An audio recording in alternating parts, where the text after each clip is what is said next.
try to balance some deficit numbers on the backs of the lowest paid workers in Nassau County. We've all heard this before, and beating that dead horse, I know is going to not fix this vote, so I know the way this vote's going to go. But I want you to know that there is an alternative. And the alternative here, instead of trying to balance the entire budget on the backs of the workers, like you've done time and time again, like we're going to continue to do, is you could have raised taxes a little bit. And I'm going to give Mr. Schmidt the T word because I know that just made his day. Oh, yeah. Oh, yeah, I know. You're foaming at the mouth. Can't wait to start talking. I'm going to tell you something. For the price of a 7-Eleven cup of coffee once a week, you could have saved every one of these jobs and kept every one of these services. And that's not bad for residents. That's good government because you not only keep the services going, but you keep your people employed. And that's not irresponsible. Being transparent about a tax increase is what a good government official does. Misleading the public time and time again about no new taxes, that's political propaganda. And that's all I've been hearing from you guys for the last 2 months, and I'm sick of it. And quite frankly, I know you're going to lay these people off. And they know it too. And it's a shame. And this is the holiday season. This is the time with the 128 people we lost in June, their holidays are destroyed already. I know, because many of them were already in foreclosure. They did nothing wrong. They went to work every day, they did their jobs, and they were willing to help. And how many times have we met with this county executive? Mr. Schmidt says, oh, the union's got to come to the table. If you want to save your jobs, it's your union president. Go tell him to come to the table. I've been to the table more times here than I've been at home with my family.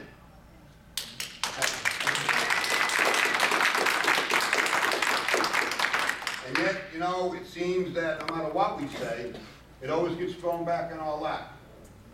Mr. Schmidt, you made a statement many times that it needs to be, the unions need to come and do their fair share in order to save jobs. But yet I noticed that the 11 legislative aides that were originally on the layoff list, you removed them. They're not going to be touched. But the people that work at DPW and DSS, right now we have areas of DSS that once again, we have caseloads going through the roof. Last time this happened 3 or 4 years ago, we had a tragedy where 3 children were murdered, and guess who they blamed? They blamed our members, your workers, and they made a scapegoat out of our members and your workers. And that was not because our people didn't do their job, it was because our caseloads were so high, they couldn't keep track of as many people as they're supposed to. And we're back to that again. And it was brought up by Mr. Denenberg, the electronic ears program for probation. And that's right, there's 3,000 of them out there right now. They don't even answer them, they don't even call in anymore. They stop. Do our residents know that? Do our residents know that convicted felons that wear ankle bracelets are not even being tracked anymore? Do they know that they're not even, they have to write a letter, I'm told, by our probation officers. Their mother could write the letter for them. This is the kind of services that we're offering. We were once the crown jewel of, I don't even say New York, of the entire United States. We were the county that other counties wanted to emulate. We had 1,200 parks workers. They're the most beautiful parks in the country. And we sit here today, as we are shutting down parks, I heard Mr. Walker say, or not shutting them down, but closing their hours. And we're getting $25,000 grants from the History Channel to help restore buildings, but in June we laid off all the historic building engineers that do that for a living. That's the kind of disrespect, that's the kind of arrogance, that's the kind of heartlessness I see coming from you. And I know that, we all have a job to do. You guys have a job to do, and I have a job to do. My job, I'm not up here making sound bites. I'm up here trying to help protect the livelihoods of hundreds and hundreds of workers. That's what I'm here for. And if you guys want to call that a sound bite, so be it. But I will always make those sound bites because it's unfair what you're doing to these people. It's unfair what you're doing to the residents. They're being misled. Their streets are not going to be plowed this winter like they normally were. Their people on probation are not going to be watched. Crime is going to go up. with the results of all these changes. Quality of life is going to go down because you're not going to have the parks that you always had. You're not going to be able to pull out of your driveway when you have to go to work in the morning as easily as you did. And we do have contracts going out there. I mean, for all the explanations I heard about 15 years, well, that's great. We're losing 385 people today. I don't want to hear about 15 years of traffic lights. I really don't. That's our job. That's our work. We shouldn't be spending $1.5 million for people to do work that we can do, as Mr. Denenberg showed, for $220,000. So, you know, I would only ask that the holidays are here, and, you know, if there's any chance that you can find it in your heart to try to work with us to save these people's lives here, their livelihoods, so that their husbands and wives and their children can continue to have benefits for themselves and keep their homes and not go hungry, not wind up on the DSS rolls. That's not what we're supposed to be doing. We're supposed to be working together to make it better in Nassau County.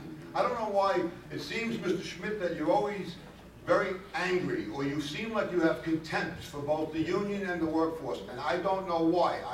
We do not have contempt for you. We respect your position, but you don't seem to respect ours. And you seem to want to make it a challenge all the time, that it's us against you, and that's not what it's supposed to be. We're supposed to be all in this together. But if I gotta come here every time, and believe me, you think I want to come here every time and do this same routine? I don't. It seems that every time I come here, I have to plead with you to stop hurting my membership. Because, like I said, for the price of a cup of coffee a week, you could have saved all of these jobs, and you could have retained all of these services. And the residents don't know that. They don't understand that. When you say no tax increase, they think you're talking about $10,000, $12,000 in taxes. So it's misleading. So all I can say is, I hope you all have a nice holiday. And I hope when you're around with your families, you enjoy it. And God willing, the poor souls that we're going to lose and lay off today will somehow find the same thrill in their hearts that we're going to try to do. I don't think they will, though. Somehow I think this is going to be a hollow season for them, and they did nothing wrong to deserve this. And I'm going to continue to work with this county executive, and I'm going to continue to work with this legislature and see if we can come to an agreement. And some of the things that the young lady spoke about before have been brought up. We also have a third party we have to speak about, and that's the NYFA Control Board. And NYFA Control Board's in here for 4 more years. Think about what they asked us to do. They said, we want you to take a pay freeze for 5 years, and while you're at it, give us another $12,000 a year each. Is that reasonable? Is that something that I would realistically be able to do? It's either that or lose hundreds of members. That's the position I'm being put in. And I'm being put in there by the legislators and this county executive. Nobody else, my members didn't put me in that position.